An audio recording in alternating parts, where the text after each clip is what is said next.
అందరికీ నమస్కారం. నేను మీ కిరా కార్పేని. కొడాలి నాని 2019 నుంచి 2024 మధ్యన ఎలాంటి దుర్భాషలాడాడు, ఎంత దౌర్భాగ్యంగా ప్రవర్తించాడు, నారా చంద్రబాబు నాయుడు గారిని, నారా లోకేష్ గారిని, కూటమిలో ఉండేటువంటి నాయకుల్ని, పవన్ కళ్యాణ్ గారిని ఎంత దారుణంగా బూతులు మాట్లాడాడో ప్రత్యేకంగా చెప్పనక్కర్లేదు. అయితే అదే కొడాలి నాని చాలా రోజుల తర్వాత మళ్ళీ ప్రెస్ మీట్ పెట్టాడు. మరి ఏం మాట్లాడో ఒకసారి విందాం. ఈ రాష్ట్రంలో ఎవరన్నా ప్రశ్నించినప్పటికీ లేకపోతే ప్రభుత్వం మీద ఏమన్నా విమర్శలు చేసినప్పటికీ ఏయో ఒక కొత్త చట్టాలన్నీ తీసుకొచ్చి జైల్లో బంధించి ప్రజల యొక్క నోరు నొక్కేయాలన్నటువంటి ప్రయత్నంలో ఈ కూటమి ప్రభుత్వం ఉంది. మీరు గనక గమనించినట్లయితే ప్రశ్న రావణ్ణి కొత్తగా ఉప్మా చట్టం ఇడ్లీ చట్టం ఒకటి తీసుకొచ్చి అరెస్ట్ చేసి జైలుకి పంపించడం జరిగింది. ఇక్కడ కొడాలి నాని ఏమంటున్నాడు అంటే, దానికి ముందు జనాలు ఏమనుకుంటున్నారంటే, సాధారణమైనటువంటి మనుషులు కూడా ఆంధ్ర రాష్ట్రంలో కొడాలి నువ్వు జైల్లో పడాలి ఒకటే స్లోగన్ వినబడుతుంది. కొడాలి నువ్వు జైల్లో పడాలి, నిన్ను ఎప్పుడు జైల్లో వేస్తారని వాళ్ళు ఆశిస్తున్నారు, ఎప్పుడు వెళ్తావా అని చెప్పి వాళ్ళు కోరుకుంటున్నారు. అయితే ఇక్కడ కొడాలి నాని కృష్ణ రావణ గురించి ఏమంటున్నాడంటే, విమర్శించే వాళ్ళని, ప్రశ్నించే వాళ్ళని గొంతు నొక్కే ప్రయత్నం చేసి జైల్లో కొత్త చట్టాలు, ఏదేదో ఇడ్లీ చట్టము, ఉప్మా చట్టం అని చెప్పి చట్టాలని ఉల్లంఘించడం వీళ్ళకి సర్వసాధారణం. చట్టాలని అవహేళన చేయడం, నెల్లూరు భాషలో అయితే కిండల్ చేయడం అంటారు. ఈరోజు కొడాలి నాని మాట్లాడేటువంటి భాష కొంచెం మారింది. ఈరోజు రావణ కృష్ణ అనే వ్యక్తి పవన్ కళ్యాణ్ గారి గురించి దళిత క్రైస్తవ శంఖారావం ఒక బహిరంగ సభలో వందలాది మంది జనాల్ని పోగేసి మిట్ట మధ్యాహ్నం సూర్యుడు దెబ్బ కొడుతున్నా కూడా అక్కడ వాళ్ళకు సంబంధించినటువంటి హక్కుల కోసం ఆ సభా ప్రాంగణంలో మాట్లాడాల్సినటువంటి ఉద్దేశాన్ని పక్కన పెట్టి కేవలం కూటమి నాయకులు ఏదైతే చంద్రబాబు నాయుడు గారు ఉంటారో, పవన్ కళ్యాణ్ గారు ఉంటారో, నారా లోకేష్ గారి గురించి ఏకవచనంతో సంబోధిస్తూ దారుణమైన మాటలు మాట్లాడినటువంటి వ్యక్తి ఈ రావణ కృష్ణ. గతంలో కూడా నక్సలిజం మీద గురించి కానీ, టెర్రరిజం మీద గురించి కానీ మాట్లాడినాడు. అదేవిధంగా వాటిని సమర్థించినటువంటి పరిస్థితి, హైందవ ధర్మాన్ని తప్పుదో పట్టించినటువంటి పరిస్థితి ఈ రావణ కృష్ణ. దారుణమైనటువంటి దుర్భాషలాడే ఈ రావణ కృష్ణని దేశం మొత్తం దుమ్మెత్తుపోస్తుంటే కొడాలి నాని ప్రశంస ఎవరైతే ఉన్నారో రావణ కృష్ణ అనే వ్యక్తిని ఈ కొడాలి నాని వెనకేసుకొని వస్తున్నాడు.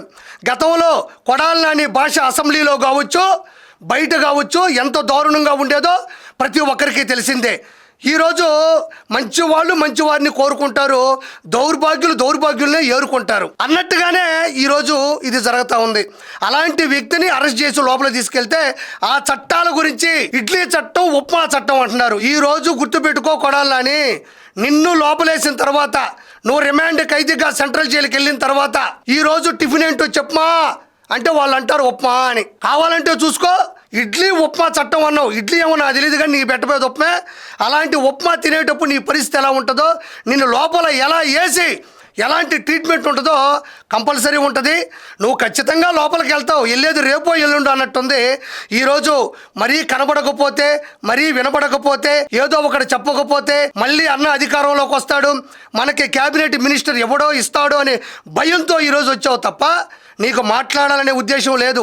గతంలో నారా చంద్రబాబు నాయుడు గారు, లోకేష్ గారిని, పవన్ కళ్యాణ్ గారిని నువ్వు మాట్లాడినటువంటి భాష ఈరోజు చాలా తగ్గింది. అంటే నీ శిష్యుడు మాట్లాడేసరికి నువ్వు మాట్లాడలేని పరిస్థితులు ఉండేసరికి మనోడిని సమర్థిస్తున్నావు. తర్వాత ఏం మాట్లాడుతున్నావు ఒకసారి విందాం. అతను మాట్లాడినటువంటి వ్యాఖ్యలు ఇప్పుడేం కొత్తగా మాట్లాడినటువంటి వ్యాఖ్యలు కాదు. ఎందుకంటే ఈ రాష్ట్రంలో ముఖ్యమంత్రులుగా, ఉప ముఖ్యమంత్రులుగా అనేక రకాలైనటువంటి పదవుల్లో ఉన్నటువంటి వ్యక్తులే అంతకన్నా ఇంకా భయంకరమైనటువంటి భాషలో మాట్లాడినటువంటి పరిస్థితి ఉంది. అతను ఒక సంవత్సరం కాలం నుంచి కూడా పవన్ కళ్యాణ్ ని ముఖ్యంగా ఎక్కువ అతని గురించి మాట్లాడతాం, అతని మీద పోస్టులు పెడతాం, ఇవన్నీ జరుగుతున్నాయి. కొడాలని ఇక్కడ ముఖ్యమంత్రులు లేదంటే ఉప ముఖ్యమంత్రులు, వివిధ క్యాబినెట్ శాఖలకు సంబంధించిన వాళ్ళు కూడా ఇంతకన్నా దారుణంగా మాట్లాడుతున్నట్టున్నావు. నారా లోకేష్ గారు కానీ, పవన్ కళ్యాణ్ గారు కానీ, నారా చంద్రబాబు నాయుడు గారు కానీ నీ భాష కానీ, కృష్ణ రావణ మాట్లాడినటువంటి భాష కానీ ఎక్కడైనా మాట్లాడినట్టు ఒక క్లిప్ కానీ, ఒక వీడియో కానీ చూపించగలవా? ఏ వీడియో కూడా డిలీట్ చేసినటువంటి చరిత్ర కూటమిలో ఉండేటువంటి నాయకులకు ఆ బుద్ధే లేదు. ఎవరైనా నీలాగా, నీ కృష్ణ రావణ్ లాగా మాట్లాడినట్టు నువ్వు మాట్లాడినట్టు చూపిస్తే నేను రాజకీయాలు వదిలిపోతా. నేను ఎప్పుడు కూడా మైకు ముందుకు వచ్చాక మాట్లాడను. అలాంటి భాషను నువ్వు వెనకేసుకొని వస్తున్నావంటే అందుకే వైఎస్ఆర్సీపీ వెనకబడిపోయిందని మరోసారి గుర్తు చేస్తున్నా. కాబట్టి ఒక కక్ష కట్టినటువంటి వాతావరణంలో మరి పవన్ కళ్యాణ్ పార్టీ సంబంధించినటువంటి పార్టీ జనసేన కేసులు పెడతాం, అతన్ని పోలీస్ స్టేషన్లకు 4 స్టేషన్లకు తిప్పటం, అక్కడ జనసేన శ్రేణులు దాడికి వెళ్ళటం, అయినా కూడా అయితే ప్రశ్న రావల్ లాంటి వ్యక్తి ఒక అంశం మీద మాత్రమే కాదు లోపలికి వెళ్ళింది, ఇది జనాలకు తెలియాలి. ఉగ్రవాదం గురించి, నక్సలిజం గురించి, హైందవ ధర్మం గురించి, దానితో పాటు ఒక గౌరవనీయులైన ఉప ముఖ్యమంత్రి, ముఖ్యమంత్రి, వివిధ శాఖలకు సంబంధించిన నాయకుల గురించి దారుణాతి దారుణంగా మాట్లాడుతూ దాన్ని సమర్థించడం వల్ల వివిధ సెక్షన్లో అతను లోపలికి వెళ్ళాడు. కక్ష కట్టి లోపలికి పంపించారు అని చెప్పడం ఎంతవరకు సమంజసం అని నేను కొడాలి నానిని ఈరోజు ప్రశ్నిస్తున్నా. ఒకసారి ఇది మళ్ళీ వినండి. ఒక కక్ష కట్టినటువంటి వాతావరణంలో మరి పవన్ కళ్యాణ్ పార్టీ సంబంధించినటువంటి పార్టీ జనసేన కేసులు పెడతాం, అతన్ని పోలీస్ స్టేషన్లకు 4 స్టేషన్లకు తిప్పటం, అక్కడ జనసేన శ్రేణులు దాడికి వెళ్ళటం, అయినా కూడా మరి మేజిస్ట్రేట్లు బెయిల్ ఇవ్వటం వలన కొత్తగా ఉపమా చట్టం అని ఒకటి తీసుకొచ్చి అతను జైలుకి పంపించడం జరిగింది.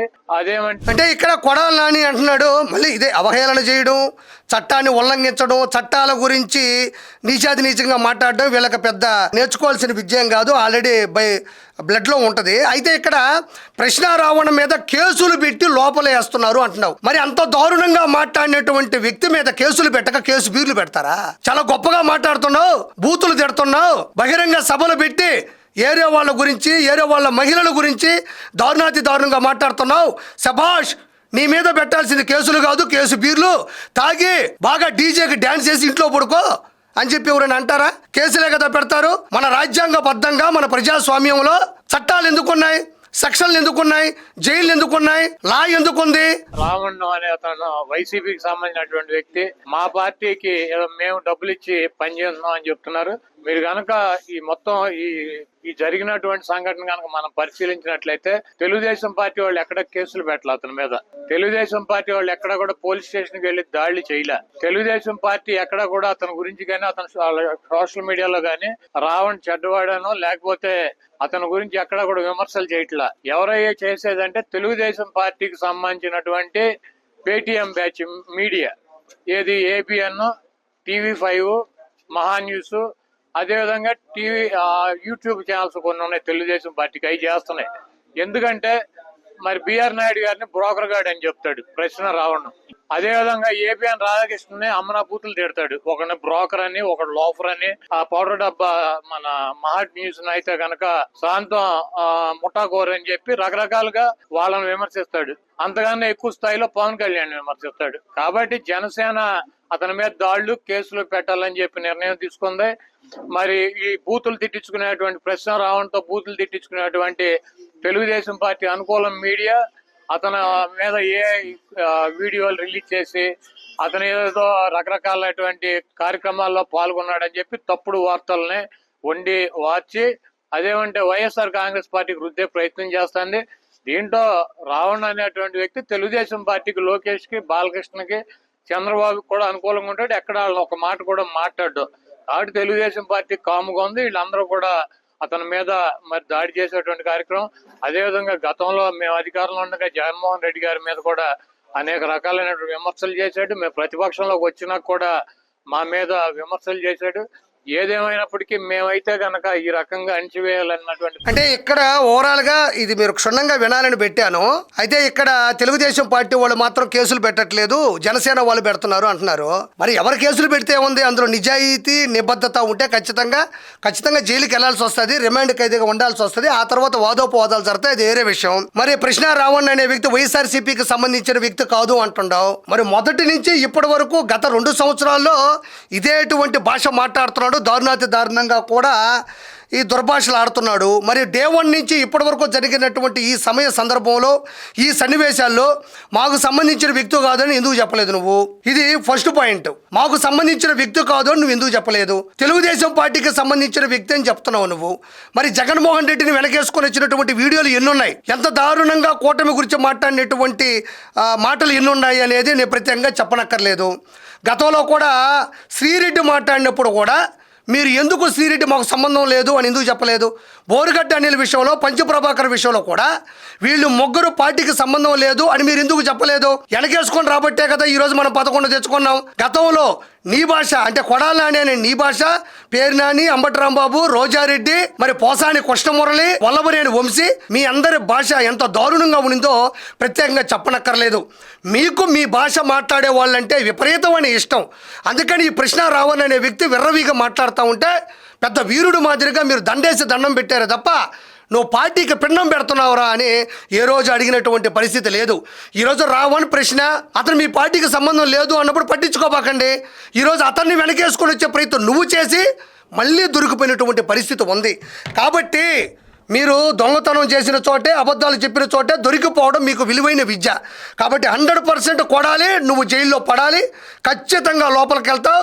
నువ్వు ఆ రోజుల్లో మాట్లాడినటువంటి భాష ఎక్కడికి పోలేదు. ప్రతి ఒక్కరూ సాధారణ కార్యకర్తల నుంచి నాయకుల వరకు, ప్రజల వరకు కోరుకునేది ఒకటే, కొడాలి నానిని ఎప్పుడు అరెస్ట్ చేస్తారు? నువ్వు ప్రశ్న విషయంలో ఇన్ని మాట్లాడినా ఒకటే ప్రశ్న, కొడాలి నానిని ఎప్పుడు అరెస్ట్ చేస్తారు? నువ్వు ఖచ్చితంగా లోపలికి వెళ్ళిపోతున్నావు. తస్మాత్ జాగ్రత్త. Thank you so much.